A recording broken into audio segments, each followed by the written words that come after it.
Madam, I stand to oppose the demand for grants of year 2021-22 for the Ministry of Education.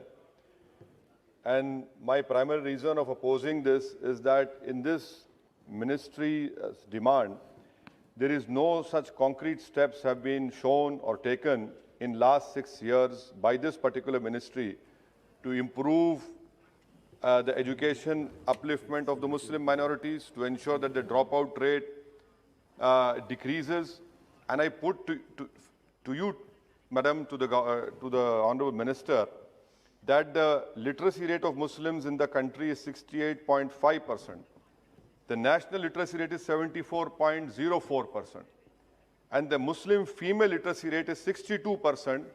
And the national literacy rate is 65.44%. Now, Madam, if you, the Honorable Minister's Ministry survey of 2018-19 says, 16-17 says that the Muslim enrollment as percentage in the education, in the primary and higher education is only 13.14%. His own survey of 2018-19, All India Survey for Higher Education, shows that there are only 19.5 lakh Muslim students in higher education. Out of that, 9.93 lakh are boys, 9.65 lakhs are girls. That is only 5.23% of the total enrollment in higher education. The Prime Minister talked about, I will give Muslims in one hand Quran, one hand computer. His own ministry's survey, Madam, of 2018-19, the percentage of computers in Muslim household is only 16%, second lowest. Internet in household, Muslims only 32%, again second lowest.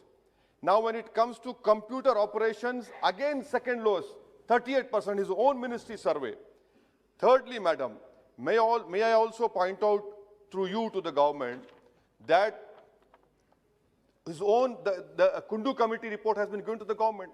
The Kundu Committee report from page 74 to page 97 lays down all the ills which the Muslims are facing.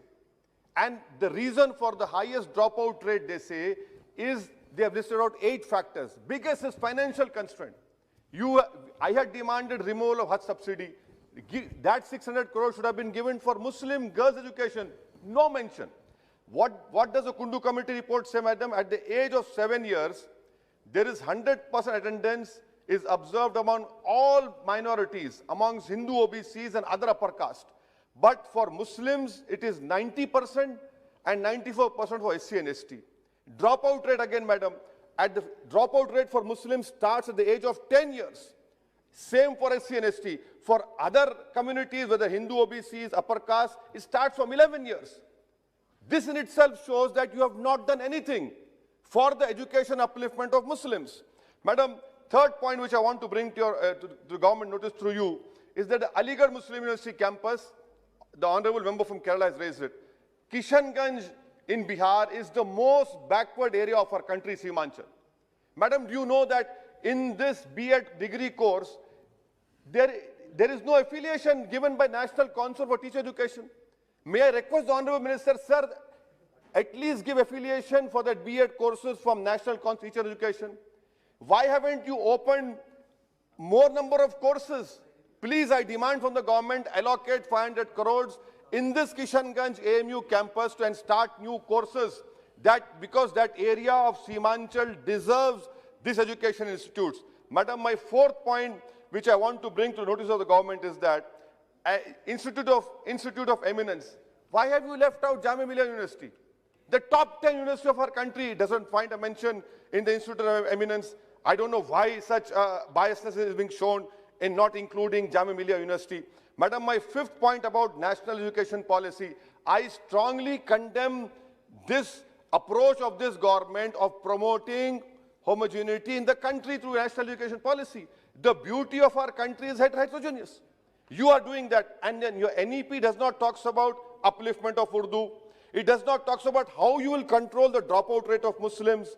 Nothing is mentioned. And Madam, may I also bring to notice of you is that this whole total education budget is, out of that 44,000 comes from education cess. 4,800 crores come from National Investment Fund. So basically the fate of allocation It depends on cess education and disinvestment proceeds. If tomorrow disinvestment proceeds or the cess education comes down, you will be the sufferer. It is, you have mentioned in your documents. Madam, my sixth point, which I want to bring to the notice of the government is this not a fact? That the total union budget spending on education as percentage of union budget, in 2015 it was 3.8. Look at your approach to the education sector, it has come down to 2.7%. This shows that you're not at all serious, because your data says there is a drop of union budget spending on education as percentage of budget. Madam, my fifth point I want to know from the Honorable Minister, sir, National Institute of Open Schools, under Indian Knowledge and Heritage, you have included Ramayana and Gita, I have no issues. But why have you not included Quran, Bible and Guru Granth Sahib? And madam, you are an eminent lawyer. You know law much better than me also. Article 28, madam, by including teaching of Ramayana and Gita in National Institute Open School, is it a violation of Article 28? A complete violation of Article 28. And what has stopped you from including Quran and Bible and Guru Granth Sahib? That is why I say that you do not believe in the diversity of this country. For everything, you want to bring in your Hindu ideology in education. That is why, madam, I stand to oppose. My demand is make scholarship for minorities demand-driven. Make it demand-driven. Every year, madam, 1 crore Muslim boys and girls are being denied scholarship.